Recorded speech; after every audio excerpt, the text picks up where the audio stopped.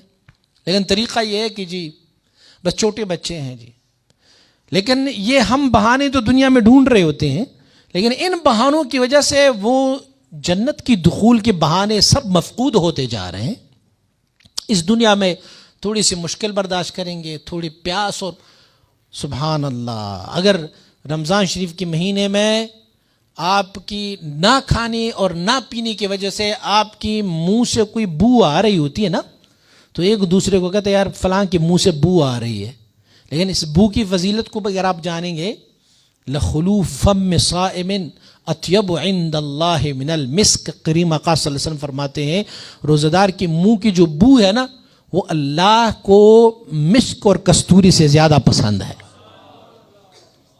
تو صرف یہ ان کا جو بو ہے نا منہ کا. حضرت موسیٰ علیہ نبی علیہ السلام کوئی طور گئے، اللہ رب العزت نے فرمایا کہ میں تمہیں تورات دوں گا، لیکن روزہ رکھو اور رکھ کے آؤ. حضرت موسیٰ علیہ نبی علیہ السلام نے روزہ رکھا، 30 دن روزے پوری کیے. اس کے بعد کوہ طور جانے لگے. جب جانے لگے تو کہنے لگے کہ میں اب اللہ سے راز و نیاز کے لیے جاتا ہوں. تو صاف ستھرے کپڑے پہنے، اس کے بعد مسواک اٹھائی، مسواک کر لی. اب مسواک کر لی تو اللہ رب العزت سے ہم کلام ہونے کے لیے کوہ طور گئے. تو اللہ رب العزت نے فرمایا موسیٰ مجھے تو تمہاری اس روزی کی حالت کی منہ کی بو بڑی پسند تھی اور آپ نے مسواک کر لی، تو اب وہ خوشبو تو مجھے نہیں آ رہی. تو کہا پروردگارہ کیا کروں؟ فرمایا 10 اور روزے رکھو تاکہ وہ پھر سے وہ خوشبو آ جائے. پھر تو حضرت موسیٰ علیہ نبی علیہ السلام نے 10 اور 40 روزے آپ نے پورے کر لیے. یقین جانیں اگر روزہ رکھنے کا مزہ کسی کو آ جائے نا تو پھر وہ کبھی روزہ نہ توڑے، کبھی روزہ نہ چھوڑے. وہ حضرات مشائخ نے تو سلسلہ علیہ قادریہ شریف اور سہروردیہ شریف اور چشتیہ شریف، ان کا تو دار و مدار ہی روزوں پر ہے. رمضان کے علاوہ، رمضان تو ویسے بھی رمضان ہے لیکن اس کے علاوہ ان کا دار و مدار جو ہے وہ روزوں پر ہے. تو اللہ کریم یہ رمضان شریف تک ہمیں پہنچائے، اور اللہ کریم رمضان کی جو سعادتیں ہیں، جو رحمتیں ہیں، جو مغفرتیں ہیں، اللہ کریم ہم ساروں کو اس سے مستفید فرمائے. اور اللہ کریم ہمیں رمضان المبارک میں وہ عبادت اور طاعت عنایت فرمائے کہ جس سے اللہ اور اس کی رسول صلی اللہ علیہ وسلم راضی ہو. اور اللہ کریم یہ رمضان کو ہم سب کے لیے نیک و مبارک فرمائے. دیکھو معدوم ہوتا جا رہا ہے رمضان المبارک کی عبادات کو. آپ کو سوشل میڈیا پر بتائے جا رہے ہیں کہ تراویح نہیں ہے اور بالکل بھی نہیں ہے. کبھی کہیں گے ہے تو 10 رکعت ہے، اور کبھی کہیں گے کہ یہ سنت نہیں ہے اور حضور نے نہیں پڑھی اور یہ فلان نے پڑھی، فلان نے پڑھی. جس کسی نے بھی پڑھی ہوگی نا، چلو آپ ان کی سنتیت کا بھی انکار کرو، لیکن میں نے عرض کیا کہ جب آپ نفل پڑھیں گے وہاں پر تو نفل بھی فرض کی جگہ پوری ہو جاتی ہے. ہمارے پاس پھر یہ لمحات جو ہے وہ تو نہیں آئیں گی نا. پھر آپ کو اسی میں بھی کنفیوز میں ڈالیں گے کہ بھئی یہ ختم قرآن کہاں سے آیا، کیوں آیا، کس نے پڑھا تھا، تم لوگوں نے یہ اب نئے طریقے اپنائے ہوئے ہیں، نئی ایجادات ہے تمہیں. یار کسی نے بھی نہیں پڑھا ہوگا لیکن ہے تو قرآن نا، ہے تو قرآن نا. اور نماز میں ویسے بھی ہم قرآن تو پڑھتے ہیں. تو اگر ہم نے کہیں 20 رکعتوں میں کچھ سوا پارہ سنا، سماعت کی، اور وہ قرآن عظیم الشان کے ایک حرف کے بدلے میں غیر رمضان میں اگر قرآن عظیم الشان کی ایک حرف پر ہمیں 10 نیکیاں مل جاتی ہے تو وہ رمضان المبارک میں تو پھر اس ایک حرف سے کتنی نیکیاں ہمیں ملتی رہیں گی. تو اسی لیے یہ کمانے کا مہینہ ہے, یہ بیج بونے کا مہینہ ہے, یہ اپنے لیے سرمایہ بنانے کا مہینہ ہے. تو ہمیں اس مہینے میں بہت احتیاط اور بہت ہی اللہ رب العزت کی عبادت و طاعت کے لیے کمر کس لینا چاہیے, اور اللہ رب العزت کی یاد اور حبیب صلی اللہ علیہ وسلم کی محبت سے لبریز ہو کے رمضان المبارک کا مہینہ ہم گزاریں گے. اللہ کریم ہمیں رمضان المبارک کی برکات سے مستفید فرمائے, اور اللہ کریم جو بھی عبادت اور طاعت ہم رمضان شریف میں کرتے ہیں اللہ انہیں قبول و مقبول فرمائے. وآخر دعوانا ان الحمدللہ. مصطفیٰ جان رحمت